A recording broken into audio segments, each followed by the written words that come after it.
بسم الله الرحمن الرحيم الحمد لله رب العالمين وصلى الله على سيدنا محمد وعلى آله وصحبه أجمعين. This subject title I changed it several times. Has Allah subhanahu wa ta'ala stopped communicating with man after the death of Prophet Muhammad sallallahu alaihi wasallam? The Christians said Allah created us and gone above the throne and no one knows what's happening, and to find out what's happening he sent his son Isa to find out. So they have that difficulty accepting Allah closer to us than our jugular vein, and He is Hayy, alive, and Qayyum, in charge all the time. We know from the Quran, Allah Azza wa Jalla said, أعوذ بالله من الشيطان الرجيم ما كان محمد أبا أحد من رجالكم ولكن رسول الله وخاتم النبيين وكان الله بكل شيء عليما. So the Prophet Muhammad sallallahu alaihi wasallam is the seal of the prophethood. No prophet after him. And he said also in the hadith, لا نبي بعدي وأنه لا نبي بعدي, no prophet after me. All the prophets come, some of them prophet and messenger. So obviously there is no messenger after me from Allah Azza wa Jal. So how Allah is communicating with us, telling us that He is in charge, He is the one who sent Muhammad sallallahu alaihi wasallam, He is the one who is changing things, He is the one who is making events happen. How do we know? So if I say to you, go to the high street, go to Touchwood, you will find so and so there. If you go there and you find whatever I said, oh yes, he was right. So if I was there, I would have said to you, you see, I told you, didn't I? So when you see what Allah told you, you get, yeah, He actually did tell us. Allah Azza wa Jalla said, وَلَقَدْ خَلَقْنَا الْإِنسَانَ وَنَعْلَمُ مَا تُوَسْوِسُ بِهِ نَفْسُهُ وَنَحْنُ أَقْرَبُ إِلَيْهِ مِنْ حَبْلِ الْوَرِيدِ. He doesn't only know what's happening everywhere, He also knows what goes in the mind of every one of us at the same time, all the time. So I'm going to talk about how Allah Azza wa Jalla make things appear to us through what He said will happen in the Quran and in the Hadith. And there's other ways Allah communicates with us through al-ru'ya as-sadiqa, we'll tell what that means, and about seeing Prophet Muhammad sallallahu alaihi wasallam when he tell us as well about things. He doesn't start a new religion or new halal or haram, but He guides us, and you will see through. Allah Azza wa Jalla said, وعنده مفاتح الغيب لا يعلمها إلا هو ويعلم ما في البر والبحر وما تسقط من ورقة إلا يعلمها ولا حبة في ظلمات الأرض ولا رطب ولا يابس إلا في كتاب مبين. That with Him is the keys of the unseen, and no one knows it but Him, and He knows what's going on in the land and the sea, and not a single leaf drop but He knows about it, and not a single piece of land dry or wet but He knows about it. And يسأله من في السماوات والأرض كل يوم هو في شأن. Every day Allah is revealing something different, showing something different. So you go to the ayah in the Quran, beautiful ayah in Surah Fussilat, سنريهم آياتنا في الآفاق وفي أنفسهم حتى يتبين لهم أنه الحق أولم يكفي بربك أنه على كل شيء قدير. We will show them our signs in the farthest horizons and within themselves. So Allah Azza wa Jalla will show us the signs. He is the creator later in life. And subhanallah, Musa came with the magic things and defeated the magicians. Isa came with medicine and things, defeated the people who are very good in that area at his time. Muhammad sallallahu alaihi wasallam came when the Arab were beautifully vocalizing what they want, and they have the poetry and they have the language, they were competing about it. But he left the signs that He is the creator of all this biology and astronomy, and to us it seems, because we are seeing things which is mentioned 1400 years ago, as if Allah is saying us, look, I've told you. And every time you see this, it's a sign that Muhammad sallallahu alaihi wasallam was a messenger from Allah, a true messenger. So we'll take you through some of them. Allah Azza wa Jalla said, وَبَنَيْنَا فَوْقَكُمْ سَبْعًا شِدَادًا. We put over you 7 firmaments. Obviously here it doesn't mean the 7 heavens. It's 7 tibaq. 7 tibaq is layers, and the majority of our scholars say it's the layers of air which we recently discovered, that the earth surrounded by 7 layers of air. Allah Azza wa Jalla said in Surah Al-Inshiqaq, لَتَرْكَبُنَّ طَبَقًا عَنْ طَبَقٍ. You will ride or fly from a layer to a layer to a layer. And subhanallah, man has actually moved up first the first layer, then second, third, fourth, till he came out of the seventh layer and went to the outer space. And Allah Azza wa Jalla said, وَكَأَيٍّ مِّنْ آيَةٍ فِي السَّمَاوَاتِ وَالْأَرْضِ يَمُرُّونَ عَلَيْهَا وَهُمْ عَنْهَا مُعْرِضُونَ. And how many signs in the heavens and the earth do they pass by, yet they turn their faces away from them. يَمُرُّونَ عَلَيْهَا سَمَاوَاتِ, they didn't go. Nobody imagined the time of the Prophet ﷺ, and for the last 1200 years, 1300 years, nobody imagined they would go to the moon, but they did. And they went to the moon and landed on the moon. Went to Mars. The vehicles went to Mars. And they landed on comets crossing our solar system. But what they were doing? They were mu'ridun. Amazing. You thought that when they land on the moon, they would say, Subhanallah, great, Allah Azza wa Jalla, great. But because it's not on their mind, they ignored it. How is the earth standing there? The previous people thought the earth flat, sitting on something. Now you're seeing it hang. There's nothing holding it. رفع السماوات بغير عمد ترونها. Allah raised the heavens without pillars you could see. Yet they ignore that. So I brought few hadiths. This hadith here that the day of judgment, the signs the day of judgment is near, is that knowledge will be taken away, ignorance will spread. Now, a lot of Muslim scholars say knowledge about religion, about Islam, about things. Now, knowledge, all of it, moving from being in books to being online. And many books, actually, they stopped publishing it. And we tried to bring this book on Islam. We used it for our Sunday school. We only managed to get 22 copies. They said you can download it for free online. They're not printing it anymore. Many books they're not printing, many articles they're not printing. But when there were the problem with the Facebook the other week, and there were 6 hours of air, the fear came to the mind of a lot of people that if they're damaged to the internet, permanent damage, there will be no books, there will be no references, there will be no research tools, and all will go. So I'm imagining, how Allah will raise the knowledge. Yeah, possible. Could happen. This is why the most secret is the base of the internet in America. Nobody knows where it is, because if you damage that, you damage the whole internet. Now, ويظهر الجهل ويشرب الخمر. People drink alcohol. This is already there. Encouraged as well on media and things. ويظهر الزنا also. ويقل الرجال ويكثر النساء. Now, we have seen this now. I mean, when I go to old people's homes, there's a lot of the ratio is actually 5 to 1. You see 5 ladies, 1 man, and the rate is increasing. And the lifespan in Britain, the men are 80 years, the women are 85. But I looked into the national statistics of birth and reproduction in Britain. It's actually more women, male females are born, and it seems that probably is coming sooner than later. And he said 50 for each 50 woman there's a carer. He didn't say husband, he said the qayyim, carer.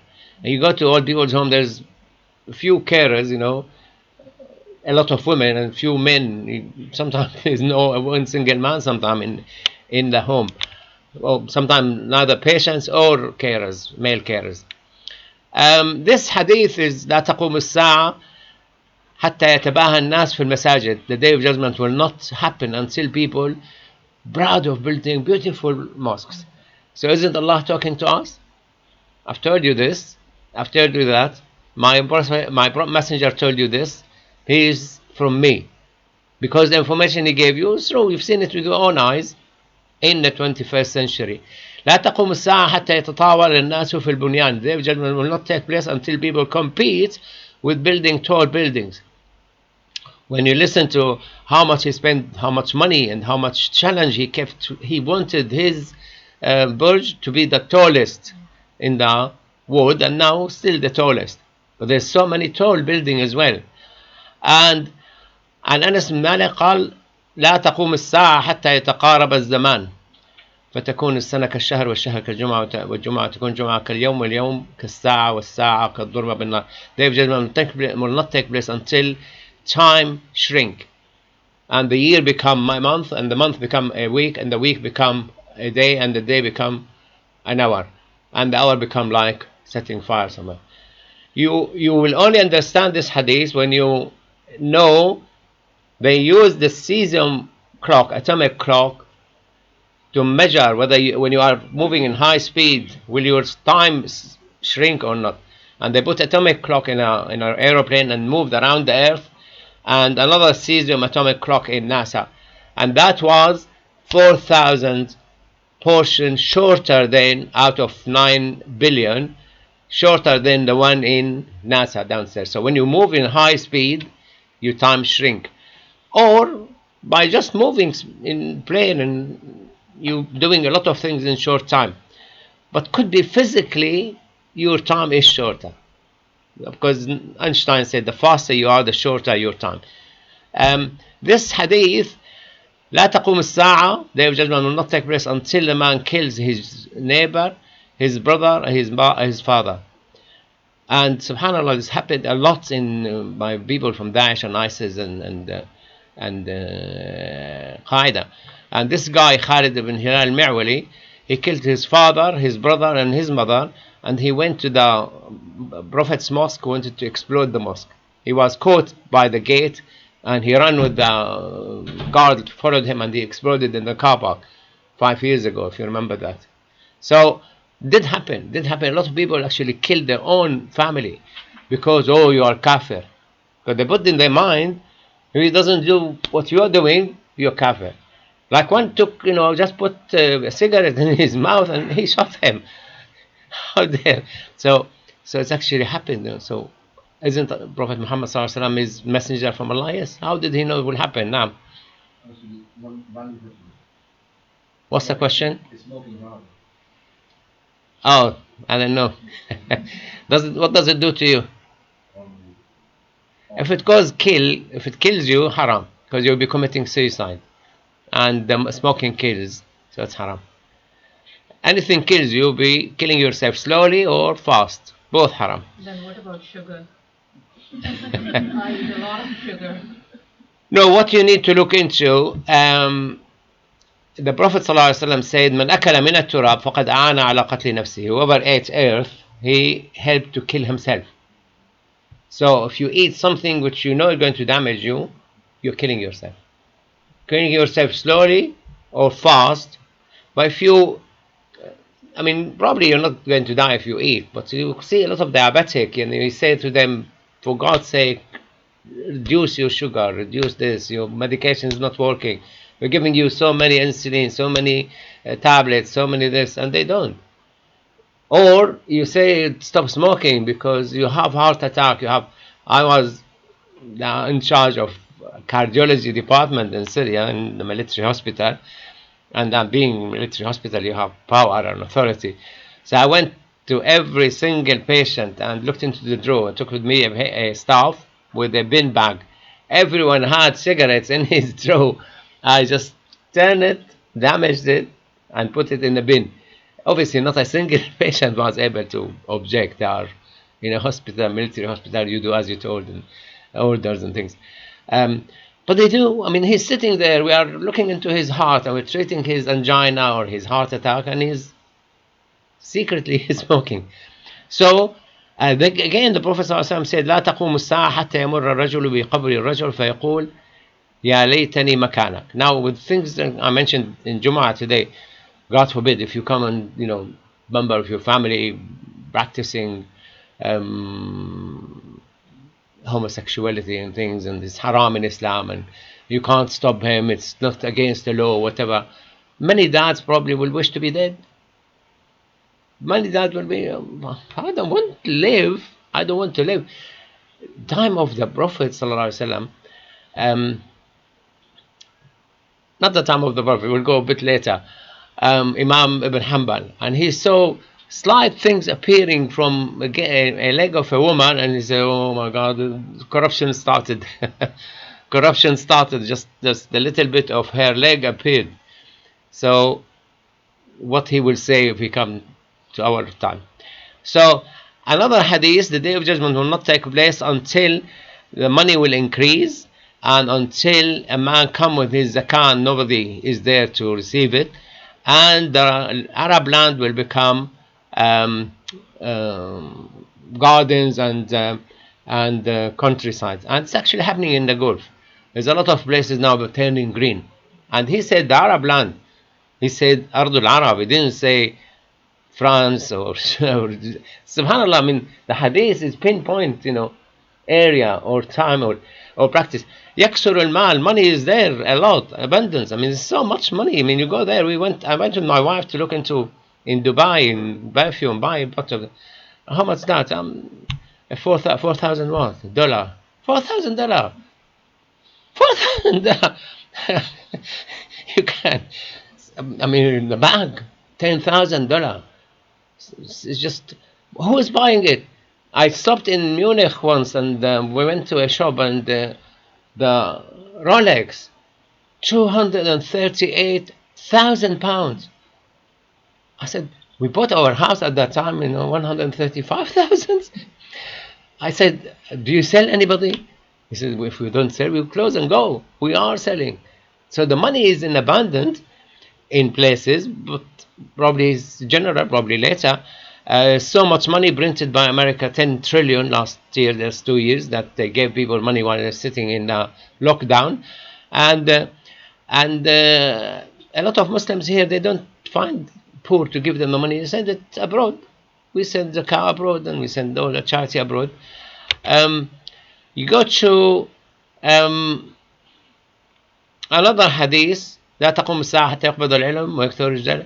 From this hadith, sexual urge is a lot of killing. A lot of killing. Obviously, the killing was thousands, 100,000. There were 20 million killed in First World War, 50 million Second World War, in Korea War, Vietnam War, Middle East War, the Gulf War, here, this war and that war. There's so much killing. This hadith, the Day of Judgment will not take place until you follow the unbelievers. Whatever they do, you imitate them. Whether dressing, I mean, I'm amazed. I went to Amman last time I went. The shops, they don't carry Arabic name anymore. They all, I mean, my wife knows the name of the shops here. I don't much, but they have Dorothy Birkin, they have Burton. What have you? Don't have shops of your own? You ask them, who are you? Oh, I'm Emily, and this is June, and the Islamic names, they are not losing either. There's so much imitating. This is this is impressive hadith, that there will be always a group of mu'min, of believers, who will follow the sunnah, follow the Islam. Nothing will harm them. And I quoted here our brothers in Cambridge. They were able to build even the most beautiful mosque, and they are really ahead of everybody else, and even the mosque won that. But this hadith is amazing hadith. This hadith that the Day of Judgment will not take place until wild animals talk to man, and until his own stick will talk to him, and his own shoe will talk to him, and his own leg or arm will tell him what his family are doing after he left home. And now you can put the screen as on your arm, the mobile screen on your arm, and then, I mean, I can see. I have a camera inside my house and camera outside. I can see from, we will be like in Istanbul and see what's happening inside and outside our house. So is Allah talking to us now or not? Communicating with us? Telling us that the message my Prophet came is from me? Will you accept that? Like, he didn't cut contact. He's continuously telling us. So this hadith, I just want to mention one of them. Obviously here a lot of gold will increase, and then he said a man will be followed by 40 women because there is no men around. So probably it's going to be stages. Now it's 5 to 1, then 10 to 1, then 20 to 1. Who knows? This hadith that a lot of crime will take place. There will be a lot. And then he said, be patient, because no generation will come, but the generation after it will be worse than it. And generation after it will be worse than it. I mean, I've been here now 4 generations. We say, oh, we were really happy in 1980s. People were really nice and good. I went to the hospital the other day, and Corona brought the ugly side of the nurses. There's no nurses, I've never heard of them. I don't know these nurses. I mean, even in the 90s, in the 2000s, and they're becoming like, people becoming worse, and the crime and things. And another communication from Allah Azza wa Jal, He said, there will be a time when the people, the Muslims will try to find an Imam to pray an Imam, and they can't find. Does that sound happening now? You go to mosques and no one qualified to be Imam. Talha went to London. When he was in London, he went to pray in the mosque, and the Imam didn't come. And a guy stood up and said, he's not here today, he's in Lake District. And the Imam, one stood up and said, I don't know how to give khutbah, and the Imam is not there, and things, and let's pray Jumu'ah. My son came to him and said, you can't pray Jumu'ah, you have to give khutbah and then pray Jumu'ah. I pray Zuhr. He said, do you know how to pray Jumu'ah? He said, yes. And Talha gave the khutbah, and he prayed Imam in the center of London. There's a lot of Muslims there, I'm supposed to. So much.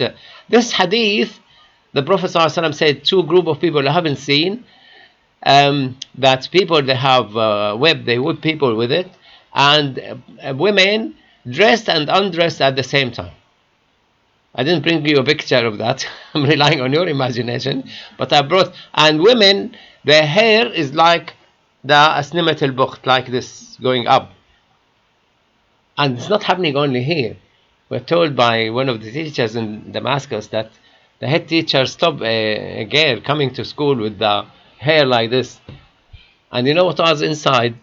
She put a yogurt blasted in and put the hair around it. Because her hair is not, too much. So it is, obviously, the Prophet ﷺ told us.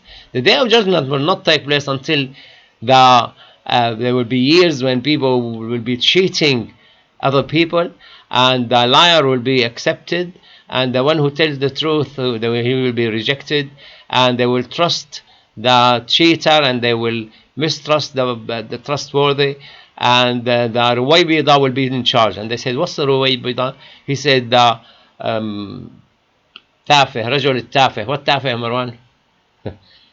What Tafeh? Tafeh mean rubbish guy, or silly, idiot will be in charge. I didn't bring this picture in, but this is the picture I have. I don't know, some of them were probably carrying that. But the one which really shocking is this one, that إذا ولدت المرأة ربتها فذلك من أشراطها. That in أشراط الساعة, when the woman give birth to her carer, or her mother, or her, whatever you want to take it. إذا ولدت المرأة ربتها فذلك من أشراطها.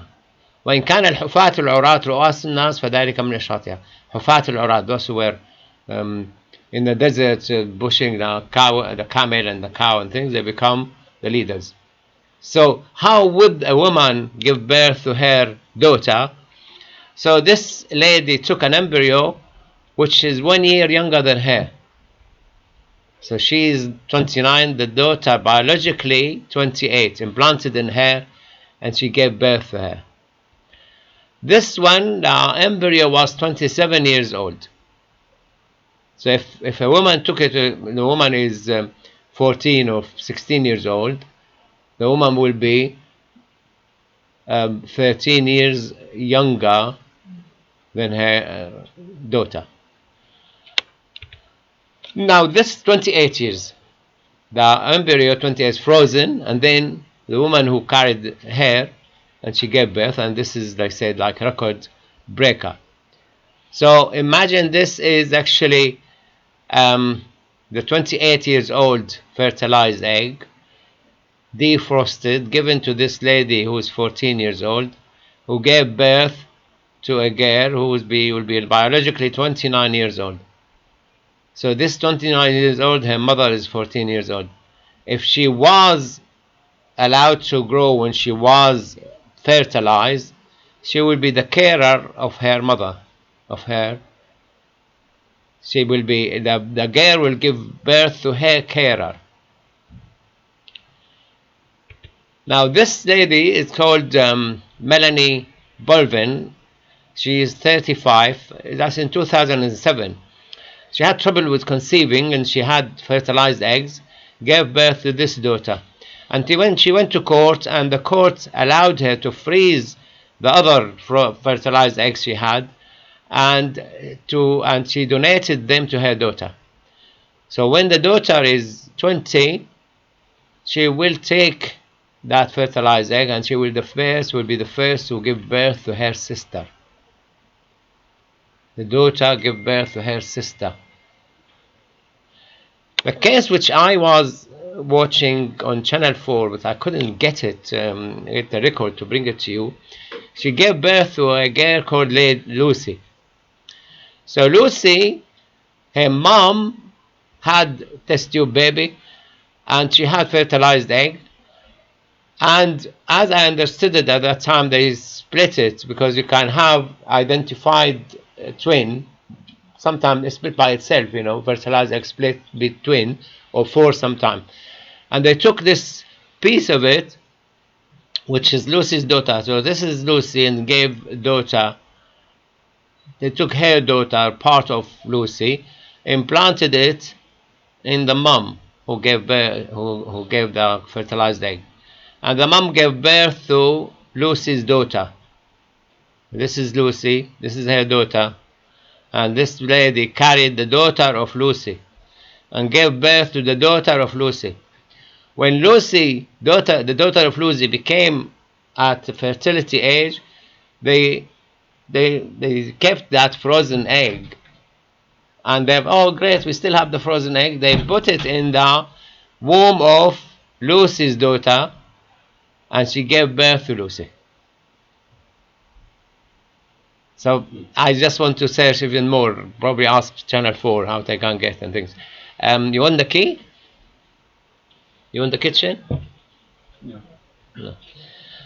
So who knows? Now, one of the things, I finished with that. Probably I need 5 more minutes of your time. The non-Muslim think they can find out there is a next life when they have near-death experience, but that actually you hear from them. They think they died and came back, and they met Jesus, met other people dead before them, and so the spirit leave the body, go, and what will it be like to go to sleep and never wake up?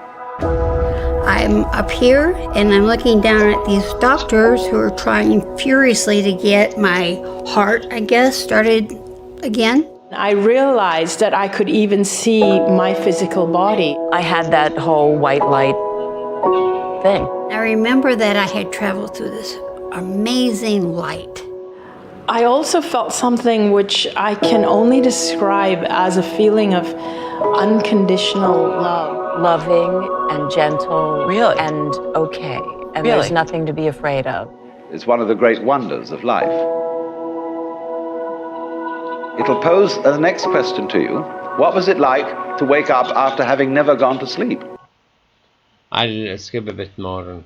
Realized that I don't have to do anything to prove myself. I don't have to do anything to feel that I deserve to be loved. I was loved just because I existed. I felt so safe and so okay that all the stuff that I was terrorized when the doctor was standing there with his hand on my head giving me that horrible look like, oh, poor you, you're bleeding into your head. And and then it felt okay, and I felt peaceful and serene, and like either thing would work out. But yet I really was sure that I wanted to live and be with my son. So I think it was a real choice for me.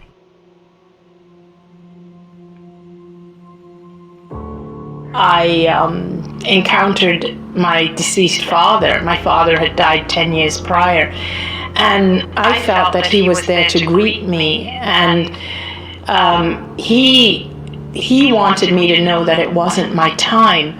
But even though it wasn't my time to die, I still felt I had the choice. I could still choose to die if I wanted to. What advice would you give to people in their later life? I mean, most of them must. Some of them said they met Jesus and they met other people and they were happy and things. This is more like a phenomenon. It's actually not a death. When I was in in Riyadh. I had an illness, high fever, and I felt I left my body and went quite high actually. Looking at my body, it's very small there. It's not death. That's not death. The real death is when angels come and receive you.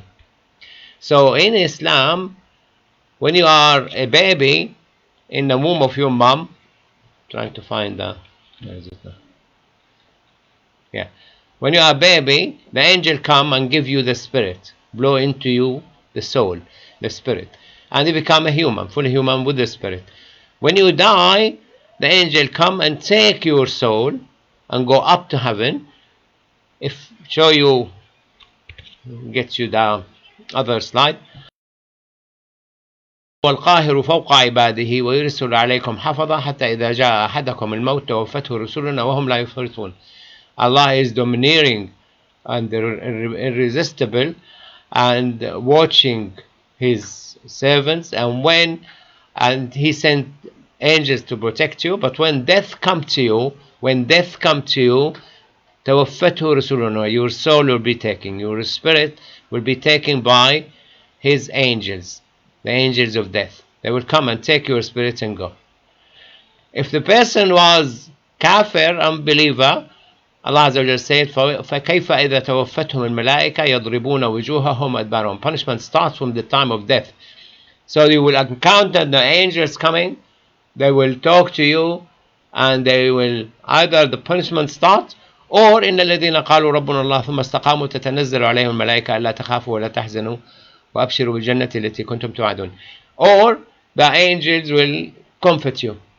Don't worry, you've been protecting you all the life. Now you're going to be rewarded, and they will take you, will show you paradise, and your place in paradise, and bring you back. If you are not a martyr, if you are a martyr, you stay there. If you are not, you come back to around your grave, and you will be a piece of Rawda min Riyad al-Jannah, a garden from paradise. When I was with my teachers in Syria, he told us about an event took place in a place called Harasta. Before we lived in Harasta, and he said the student of his was ill, and the angels came, and they said, time for you to die, and they took his soul, and they went up to heaven.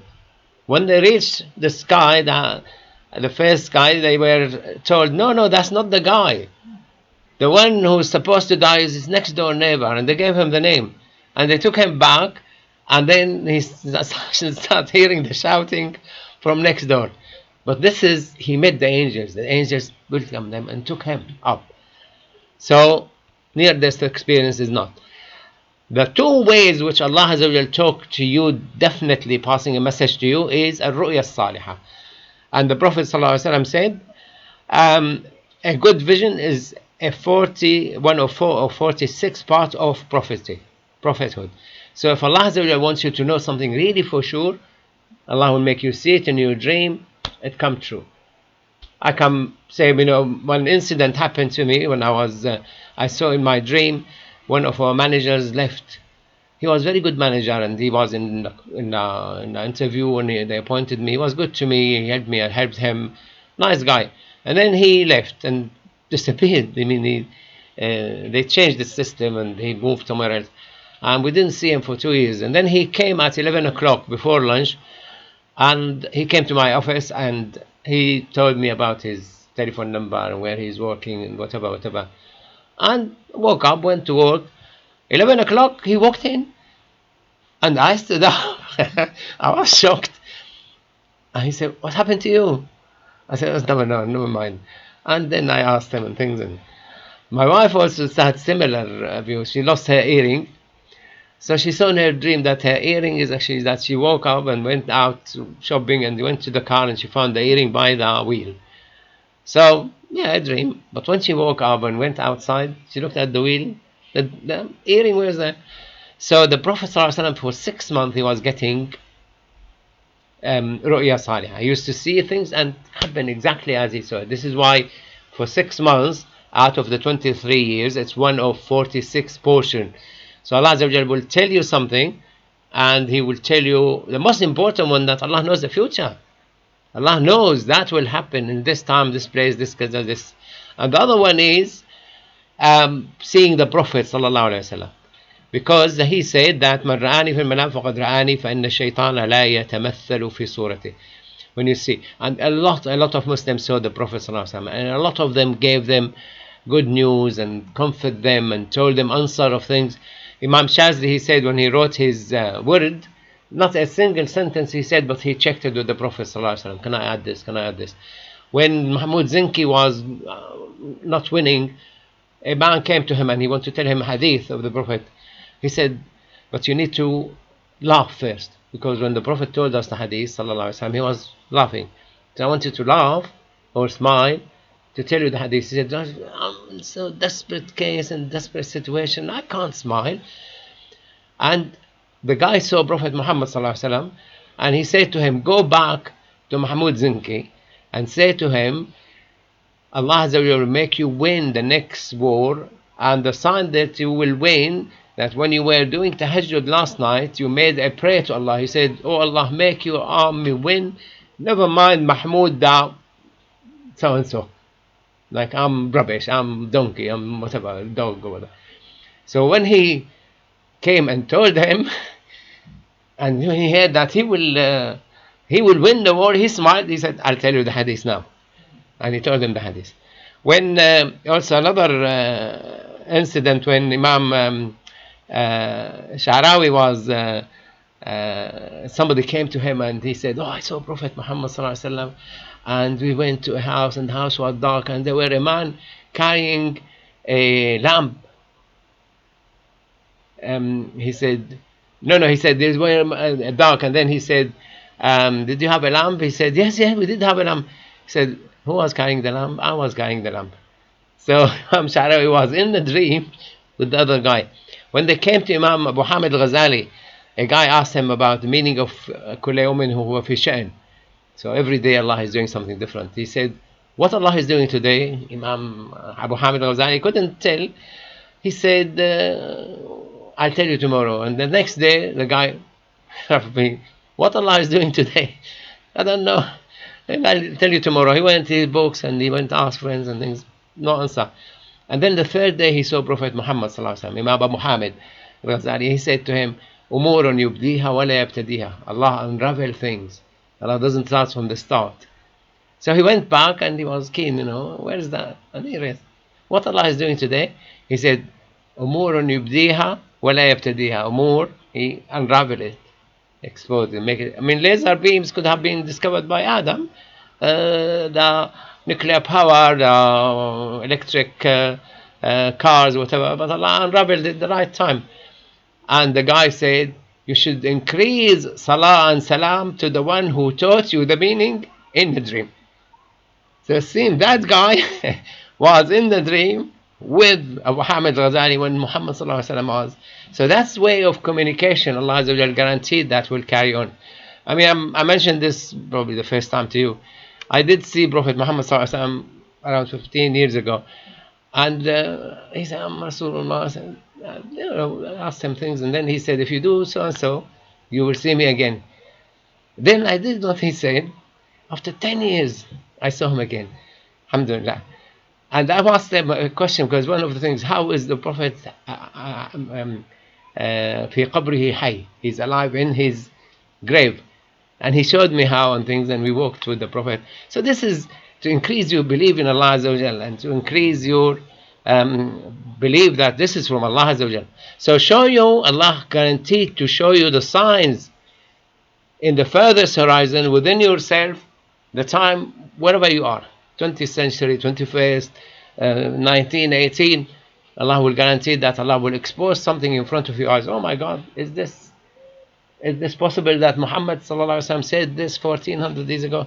But it seems this 2 centuries, it seems that Allah is unraveling a lot of scientific phenomena to us. I explained the meaning of Najmi the Hawa here, and I made a short video in Arabic about it. Usually my videos are seen by 70, 80 people, 200 probably. But this video, because I brought a lot of videos in it and things, have been seen for 8,500 so far. Which is obviously, I don't have 8,000 friends. So, alhamdulillah, subhanak Allahumma wa bihamdika nashhadu an la ilaha illa ant nastaghfiruka wa natubu ilayk. Any question? Any? Mashallah, really well put together. Yes, Alhamdulillah. I mean, I did that in Arabic already now, and really well done. quite views. Alhamdulillah. We try to answer if you have a question. It's a different way in looking into the miracles. People say, oh, miracles, but the miracles actually telling us Allah is communicating with us. Allah saying to us, what I told my prophet is true. You're seeing it now. So it's like of Allah Azza wa Jal coming to tell us every single day through the miracles. Alhamdulillah. So, a lot of things we take for granted today. You know, and if you'd have said 100 years ago, can you speak to somebody who's 100 miles away? Yeah. We can, and we don't even think of it as something amazing. Yeah. We just do it. Also, there is Surah Al-Isra, Subhanalladhi Asra bi'abdihi. That he took Muhammad from Mecca to Medina. It's in Surah Al-Isra. If anybody disbelieves in it, he's kafir. But subhanAllah, people believed in it for the last 1300 years. In the 19th century, when people started flying. The 20th century, yes, you can go and come back during the night. But it's in the Quran, stayed there, a challenge that will take place. Allah able to do it, you will be able to do it. If you are able to do it, about Allah Azza wa Jalla. Subhanallah. Alhamdulillah.